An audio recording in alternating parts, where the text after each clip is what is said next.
Shalom Bapak Ibu Saudara. Oke, puji Tuhan, kita pagi ini kita sama-sama tangkap apa yang jadi pesan Tuhan buat setiap kita, saya Bapak Ibu Saudara. Pesannya adalah gini, memberikan syarat kepada Tuhan. Wow, memberikan syarat sama Tuhan. Nanti kita akan belajar, kita buka di dalam Yohanes 20 ayat 25, ayatnya mungkin gak asing buat kita ya. Tetapi tanpa disadari, artinya gini, kita jangan sampai menjadi orang percaya yang memberikan syarat sama Tuhan. Tuhan kalau engkau gini, maka aku akan gitu. Ya. Oke, mungkin lebih jelasnya kalau kita baca ayatnya Yohanes 20 ayat 25. Satu ayat ini kita baca bersama-sama, 1, 2, 3. Maka kata murid-murid yang lain itu kepadanya, kami telah melihat Tuhan. Tetapi Thomas berkata kepada mereka, sebelum aku melihat bekas paku pada tangannya dan sebelum aku mencucukkan jariku ke dalam bekas paku itu dan mencucukkan tanganku ke dalam lambungnya, sekali-kali aku tidak akan percaya. Bapak Ibu Saudara, kita udah hafal banget kayaknya tentang kisah ini. Ya, sekilas lah. Jadi ini terjadi pada hari kebangkitan Yesus. Ketika Yesus bangkit dari kematian, waktu itu murid-murid ada di dalam ketakutan. Mereka bersembunyi di dalam sebuah ruangan tertutup di sebuah tempat atau di sebuah rumah. Mereka bersembunyi di sana karena mereka takut karena orang-orang kan mengenali mereka sebagai murid-murid Yesus. Sedangkan Yesusnya sendiri baru disalib. Baru aja ditangkap, salib dan mati. Sehingga mereka gak berani ketemu orang-orang Yahudi karena mereka takut bahwa jangan-jangan mereka juga nanti ditangkap gitu. Di tengah ketakutan mereka di hari kebangkitan Yesus, Yesus menampakkan diri di tengah-tengah mereka. Yesus menyampaikan damai sejahteranya, Yesus mengimpartasi damai sejahtera yang luar biasa kepada para murid yang ada di tengah ketakutan. Dan kemudian dia memperlihatkan luka di tangannya maupun luka di lambungnya. Dan di saat itu murid-murid betapa mengalami sebuah kesegaran ya.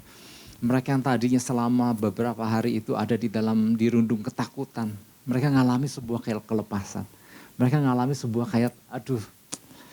sukacita lah. Bayangkan gurunya yang selama ini bersama-sama dia dan dijantakan disalib mati. Ada di tengah-tengah dia. Dan kemudian Bapak Ibu Saudara, lewat peristiwa itu ternyata di tengah-tengah para murid itu ada satu murid kan yang gak hadir. Siapa nama murid itu? Thomas, ya. Kemudian salah satu murid cerita sama Thomas bahwa kemarin Yesus hadir gitu. Dan reaksi Thomas, benar gitu hadir. Sebelum aku melihat luka di tangannya dan sebelum aku mencucukkan jariku ke dalam luka bekas paku itu. Sebelum tanganku dicucukkan ke dalam lambung bekas lukanya, aku gak akan percaya. Jadi, nah ini yang saya maksud dengan judul tadi ya, memberikan syarat sama Tuhan. Kalau Tuhan gak melakukan ini, aku gak akan percaya. Sebelum aku ngeliat bukti, sekali-kali aku gak terlalu yakin kalau engkau dikatakan Allah yang dahsyat. Nah ini yang tanpa disadari Bapak Ibu Saudara yang melalui pesan ini ya. Mungkin Tuhan masih melihat bahwa ada orang-orang yang perlu mesti diyakinkan terus. Tentang kehebatan Yesus, tentang keberadaan Yesus. Nah nanti kita lewat pesannya kita akan belajar ya. Apa yang terjadi di sini ya. Dan kemudian Yesus hadir kembali. 8 hari kemudian, Alkitab mencatat 8 hari kemudian ketika mereka lagi berkumpul dan kali ini ada Thomas di tengah-tengah para murid. Yesus menampakkan diri lagi. Kembali Yesus mengimpartasi damai sejahteranya dan pandangannya dia tujukan kepada Thomas. Thomas, sini, mana jarimu? Masukkan ke dalam lubang bekas paku yang ada di tanganku. Masukkan tanganmu ke dalam luka di lambungku. Jangan kamu gak percaya ya. Kamu harus percaya. Nah disitulah. Makanya ayat ini kan, ayat 7. Kemudian dia berkata kepada Thomas, taruhlah jarimu di sini dan lihatlah tanganku. Ulurkanlah tanganmu dan cucukkan ke dalam lambungku dan jangan engkau tidak percaya lagi, melainkan percayalah. Wow, ini kan luar biasa ya, sampai Yesus sendiri bilang Thomas jangan gak percaya lagi ya. Buktinya kan udah ada kan, kamu masih gak percaya? Jangan percaya. Dan Yesus di situ dikatakan di ayat yang ke-29 bilang begini. Kata Yesus kepadanya, karena engkau telah melihat aku maka engkau percaya. Berbahagialah mereka yang tidak melihat namun percaya. Nah kalau orang Bapak Ibu Saudara hidupnya selalu harus minta bukti baru percaya. Bagaimana kalau buktinya belum dia terima-terima, masa berjalan di dalam ketidakpercayaan gitu kan. Mungkin karena kita saking sering dengar tentang kisah Thomas ini, jadi kita menganggap itu Thomas gitu. Thomas itu tipe yang, kalau Bapak Ibu Saudara pernah ikut tes power character, maka dia tipe yang visual. Dia harus lihat dulu baru percaya. Dan kita menganggap itu biasa. Oh, kamu tipenya apa? Kan ada 3 tipe kan, ada auditory, ya udah orang percaya yang punya kekuatan di telinga, di pendengaran. Ada orang percaya yang punya kekuatan di pandangan, yaitu visual. Namun ada juga orang percaya yang ketiga yang ada di dalam, yang ketiga ingat masih? Oh lupa ya. Kinestetik. Nih, harus ngalami baru percaya gitu. Nah sehingga gara-gara 3 kategori ini, maka keberadaan Thomas yang gak percaya karena mesti lihat dulu, kita mungkin hanya bilang dengan enteng, oh dia tipe yang visual. Dia mesti lihat dulu baru percaya. Tetapi gini Bapak Ibu Saudara, sebetulnya pengertian 3 tipe daya tangkap orang percaya itu kan bukan tentang Tuhan aja, kan tentang berita, tentang pandangan terhadap itu. Tetapi maksudnya gini, kalau itu terjadi pada orang-orang percaya pemula yang minta selalu bukti, mungkin masih bisa diterima. Kalau Thomas, seorang yang bersama-sama dengan Yesus, berserta dengan murid-murid yang lain selama 3,5 tahun dan melihat secara 24 jam 24/7 bersama-sama dengan Yesus. Dan dia betapa melihat perkara-perkara dahsyat yang Yesus lakukan. Dia ada di sana ketika Yesus membangkitkan Lazarus dari kematian. Dia saksi hidup bahwa dia lihat sendiri Lazarus mati kemudian bangkit. Timbang gurunya mati dan bangkit, masa nggak percaya? Nah artinya gini Bapak Ibu Saudara, buat orang percaya yang selalu bersama-sama dengan Yesus, yang tahu Yesus, yang mungkin masa pengiringannya lumayan lama, kalau masih bersikap sama seperti Thomas itu nggak wajar.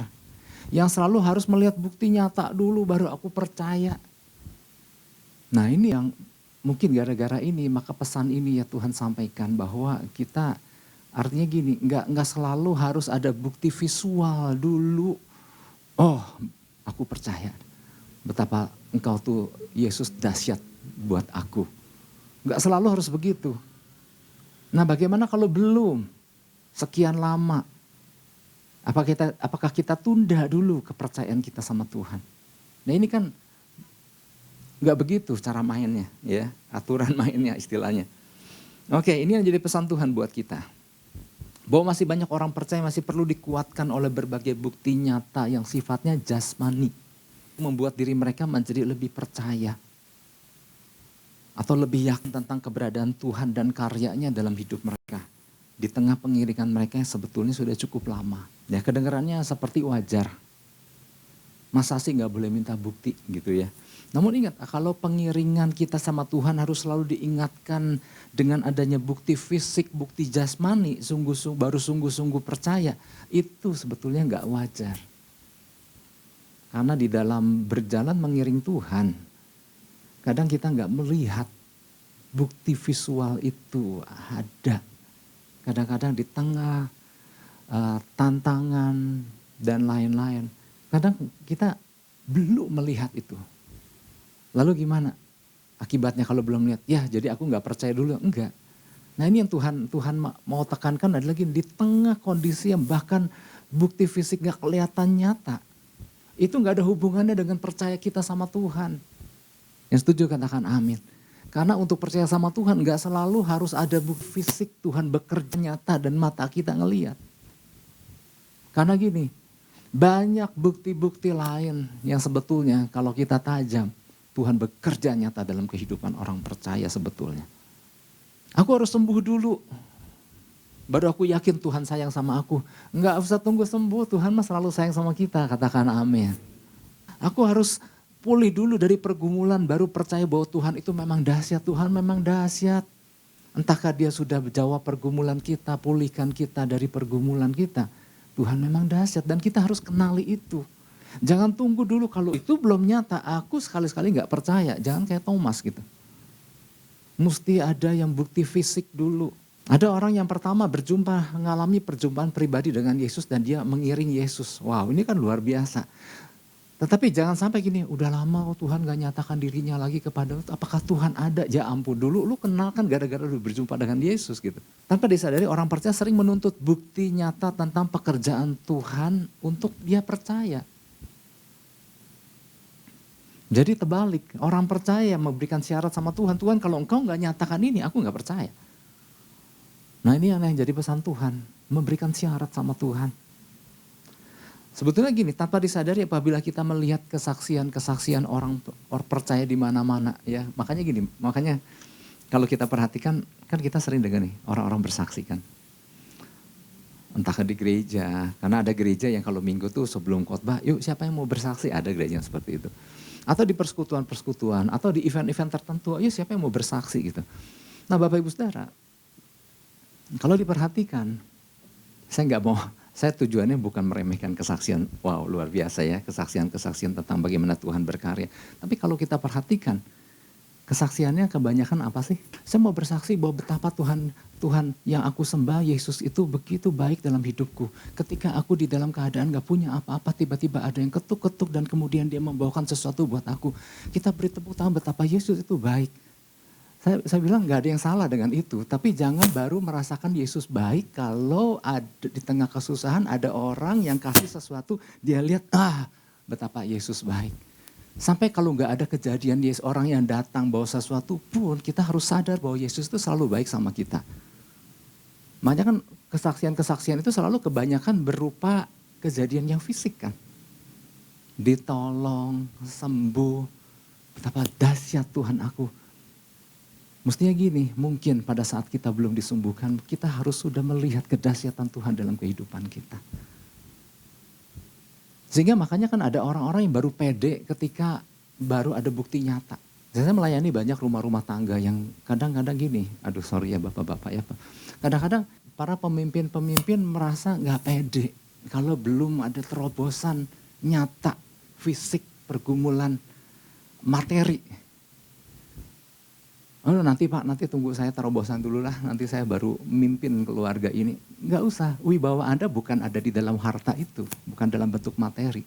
Mungkin ada orang sedang bergumul dalam hal materi, tetapi perkara memimpin keluarga, perkara menjadi imam dalam keluarga, enggak ada hubungannya dengan udah ada terobosan atau belum.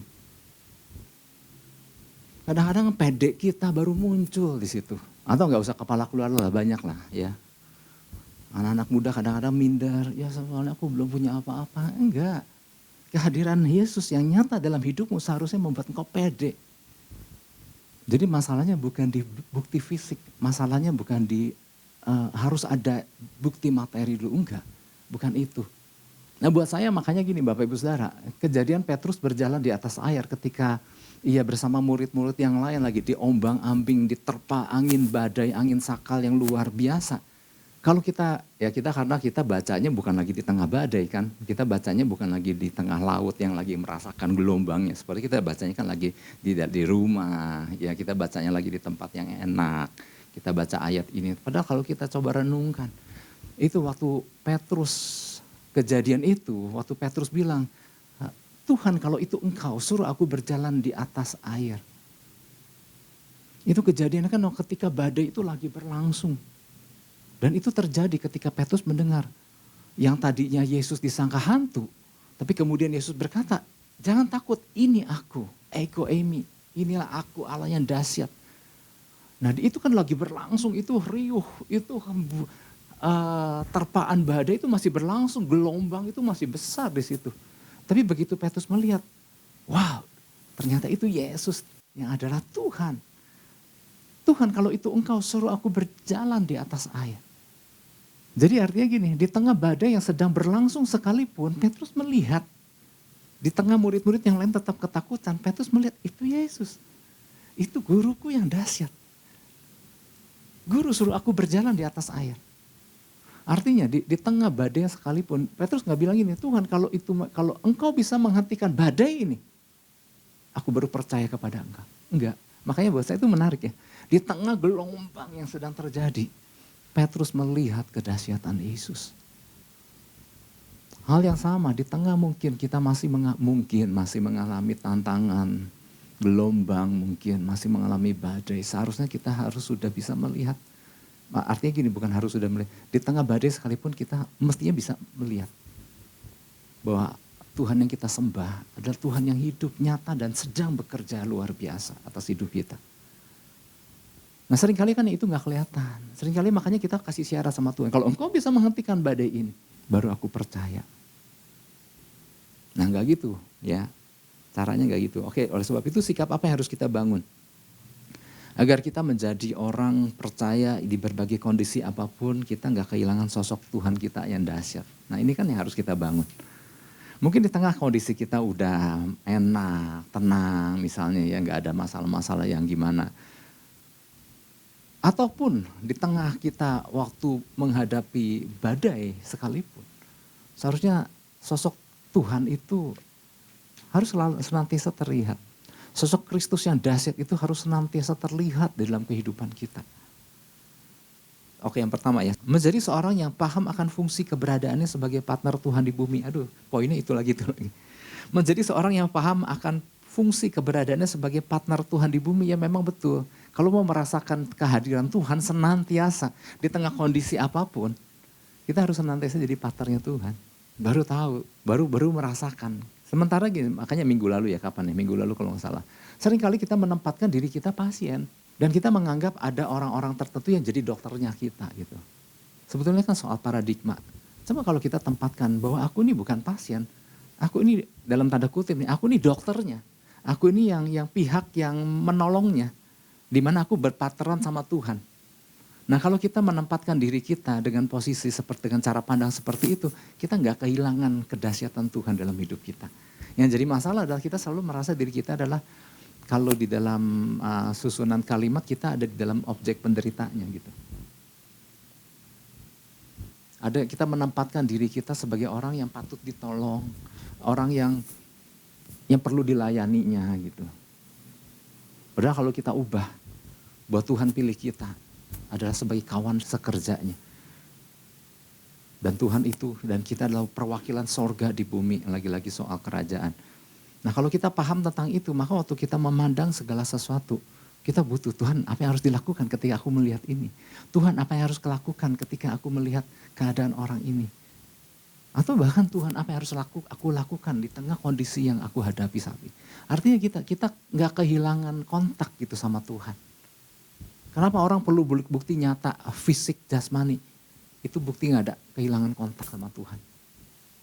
Buat seorang pemula, ya kadang-kadang perlu, makanya kan pelayanan-pelayanan di pedalaman, orang-orang yang belum percaya, kadang-kadang perlu ada demonstrasi kuasa Tuhan untuk membawa mereka percaya kedahsyatan Tuhan. Nah buat orang percaya yang udah lama iring Tuhan, yang percaya bahwa Yesus dahsyat, cuman kehilangan rasa kagum. Nah ini yang senantiasa harus kita bangun hubungan kita sama Tuhan. Ya. Yohanes 20 ayat 29, kata Yesus kepadanya, karena engkau telah melihat aku, maka engkau percaya. Berbahagialah mereka yang tidak melihat namun percaya. Ya. Kita menemukan ada beberapa tipe orang Kristen, tipe orang percaya. Yang pertama, ya saya pakai urutan pertama bukannya urutan penting ya, cuman yang saya mau sampaikan di awal ada sekitar 4 tipe ya. Yang pertama tipe yang melihat dan percaya. Dan ini terjadi ya di antara murid-murid Yesus kan. Ketika dia melihat Yesus bangkit dari kematiannya, Yesus kan mendatangi banyak murid-muridnya. Ya muridnya kan cuma bukan yang 12 itu aja kan. Yesus punya murid-murid yang lainnya, bahkan menampakkan diri kepada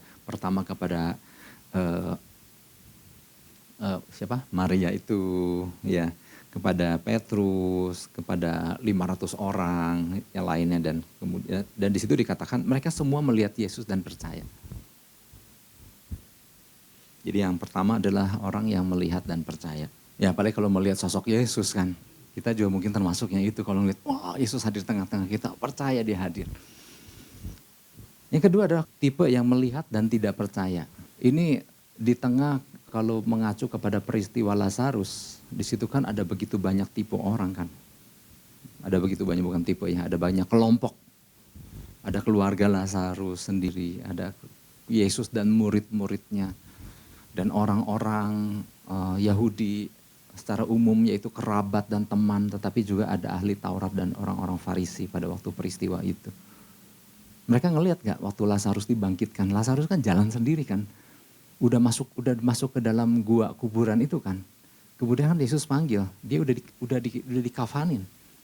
Kemudian dia berjalan keluar. Semua orang lihat gak? Semua orang lihat. Tapi ada orang yang melihat tapi tidak percaya, itu kelompok ahli-ahli Taurat itu. Mereka tetap tidak percaya. Bahkan mereka berusaha membunuh Yesus, bahkan Lazarus yang bersaksi pun mau dibunuh sama mereka. Bahkan ketika Yesus sendiri bangkit dari kematian, kelompok orang ini adalah orang yang tetap gak percaya, bahkan menyangkal. Enggak, itu pasti mayatnya udah ditukar. Ada kelompok ada tipe yang enggak melihat dan tidak percaya. Tidak melihat dan tidak percaya.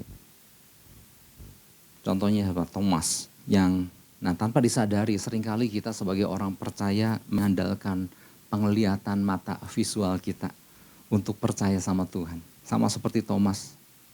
Dia udah dapat informasi bahwa Kristus bangkit dan sebenarnya gini, Yesus pun udah ngomong sama murid-muridnya, pada hari yang ketiga aku akan bangkit.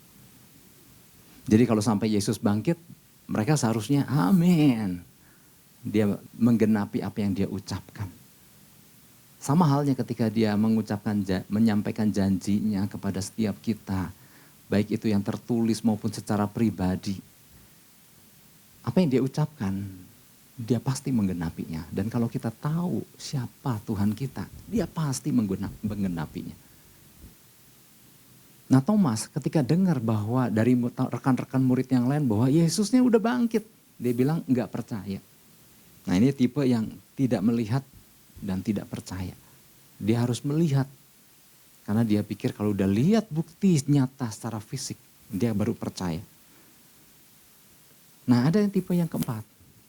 Tipe yang tidak melihat namun percaya. Wah ini yang luar biasa.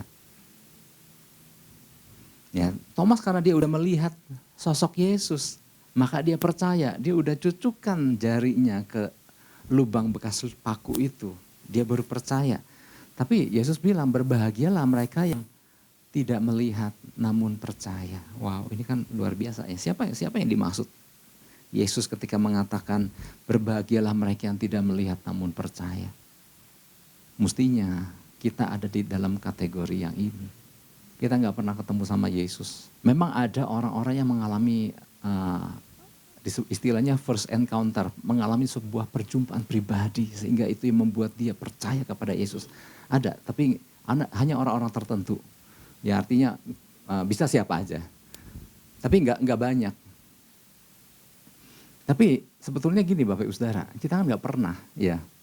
Maaf ya kalau mungkin ada yang pernah tuh saya bilang nggak benar. Tapi artinya secara umum kita tuh termasuk orang yang nggak pernah, yang hidup di periode yang berbeda. Kita hidup di masa sekarang, di zaman gereja di mana kita nggak pernah ngelihat bersama, nggak seperti Petrus yang pernah megang Yesus, bersama-sama dengan Yesus. Bahkan nggak jauh-jauh lah, ini periode kita kan agak jauh, nggak usah jauh-jauh. Paulus itu orang yang nggak pernah berjumpa langsung dengan Yesus. Dia berjumpa dengan, dia ada di komunitas murid-murid Yesus. Karena sosok Paulus ini muncul kan setelah kematian Yesus dan kenaikan Yesus. Di zaman Kisah Para Rasul. Tetapi dia nggak secara pribadi, dia nggak pernah ngelihat langsung. Tapi dia hidup bersama-sama dengan murid-murid Yesus. Di mana dia adalah rasul yang junior. Tetapi Bapak Ibu Saudara, sosok Rasul Paulus ini kan yang gak pernah berjumpa secara langsung dengan Yesus kan dahsyat banget. Kehadiran Yesus begitu nyata di dalam kehidupannya. Di tengah penderitaannya yang dia hadapi. Ya rasanya kalau mau itu kan dia sempat tercatat juga di Alkitab bahwa dia disiksa, dia dilempari batu, kapal karam, dan berbagai masalah. Ya, dan orang yang gak pernah melihat Yesus secara fisik ini gak pernah kehilangan kepercayaannya sama Tuhan Yesus. Artinya gini, orang percaya gak selalu harus lihat bukti fisik. Karena gini, ada banyak bukti yang lain.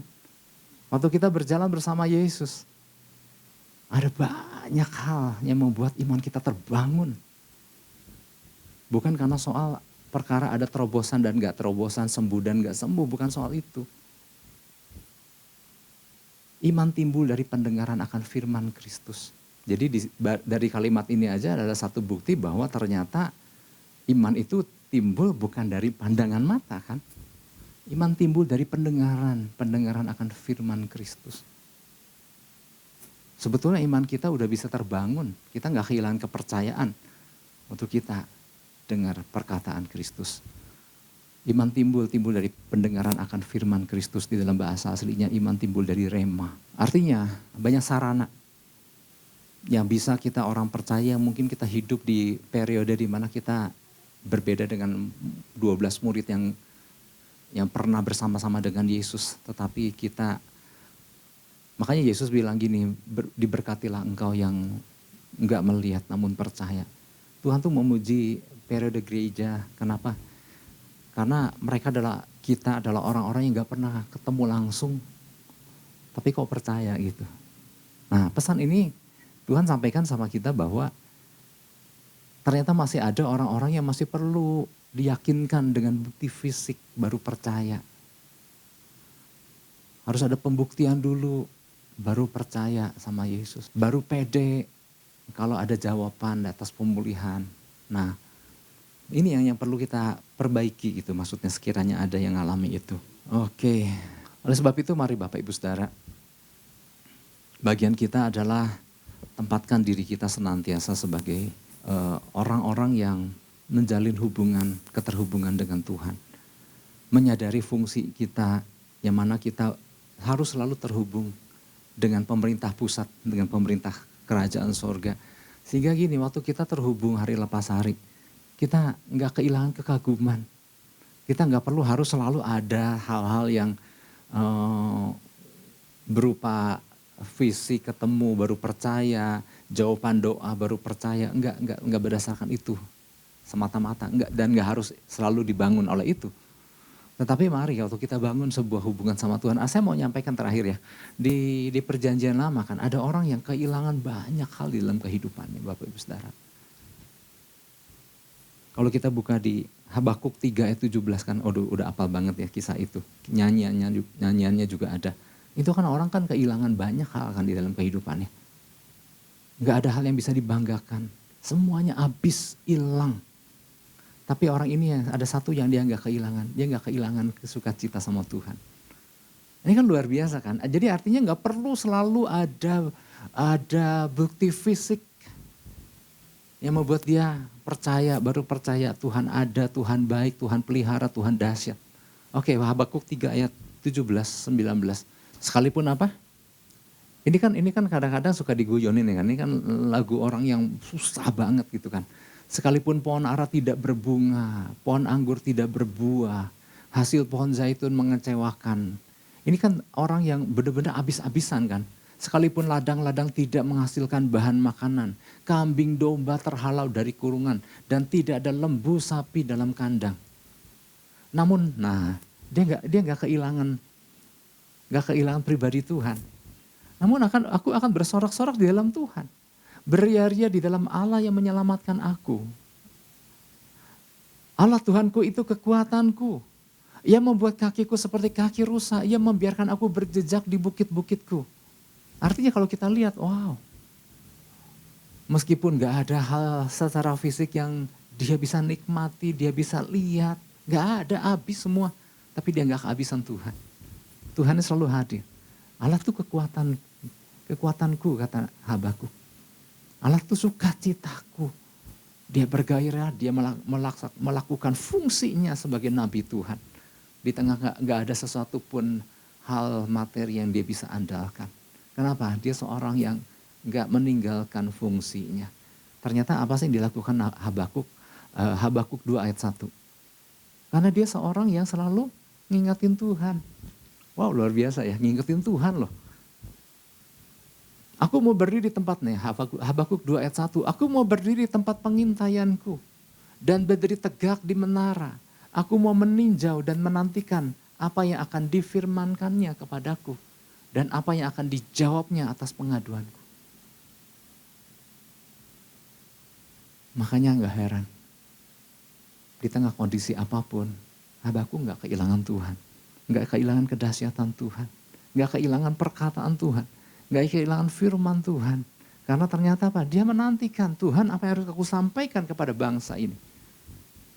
Ini waktu kondisi yang terjadi pada masa ini adalah kondisi Habakuk itu bukan kehilangan yang tadi-tadi aja.